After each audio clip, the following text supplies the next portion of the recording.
Clean, reliable nuclear energy is a cornerstone of America's energy infrastructure. Nuclear provides over half of our nation's emission-free power.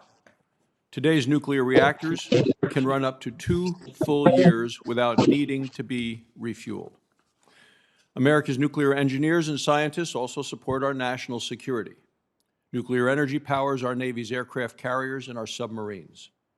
Nuclear technology is fundamental to meeting our energy, environmental, economic, and national security goals.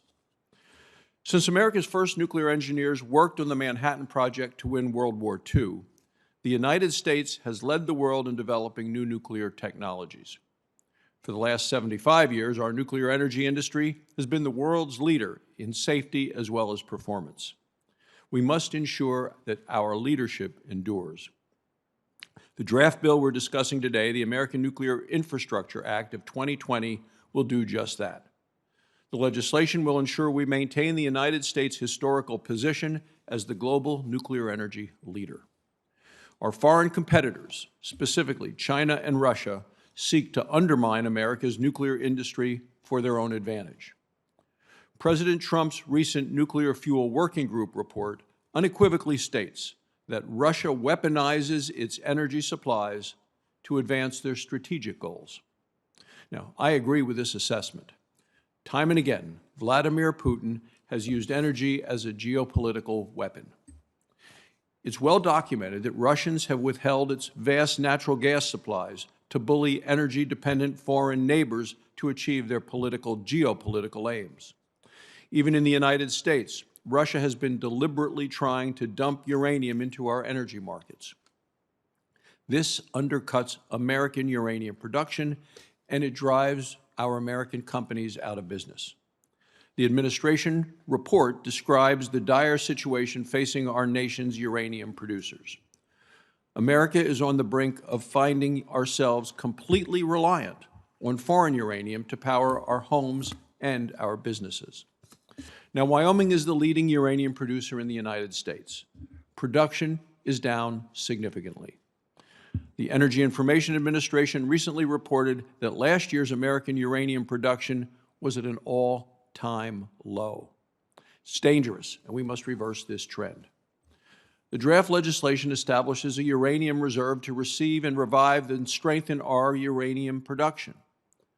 American-mined uranium would fill the reserve.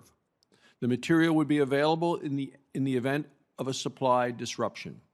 This strengthens our energy security, and it preserves critical uranium mining jobs around the country. If we lose our ability to mine uranium, it would take a generation to rebuild it. Establishing a uranium reserve preserves good jobs. It protects our national security. It is a win-win situation.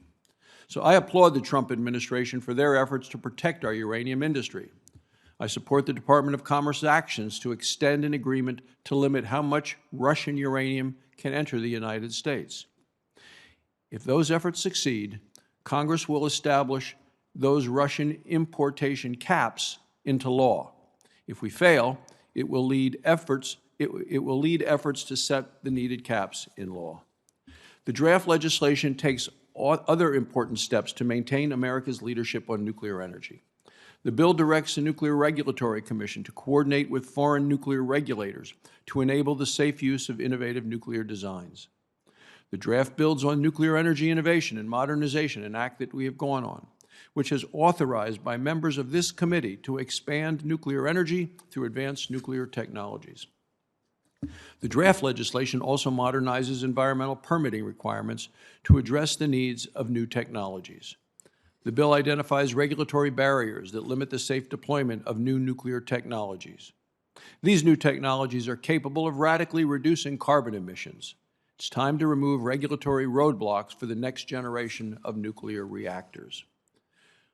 This discussion draft would preserve America's existing nuclear power plants by authorizing temporary targeted financial credits to reactors at risk for closing. It will help develop advanced fuels needed to power cutting-edge reactors. The draft will also help reduce construction costs to build advanced nuclear reactors.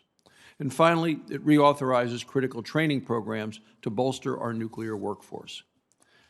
The American Nuclear Infrastructure Act is a blueprint to revitalize our nuclear energy industry. I'd like to thank Senator Whitehouse and Booker and Crapo and Carper for working with me on this draft. The policies in this draft legislation will keep the United States on track to remain the undisputed international nuclear energy leader for the next 25 years. I'd now like to turn to Ranking Member Carper for his opening statement.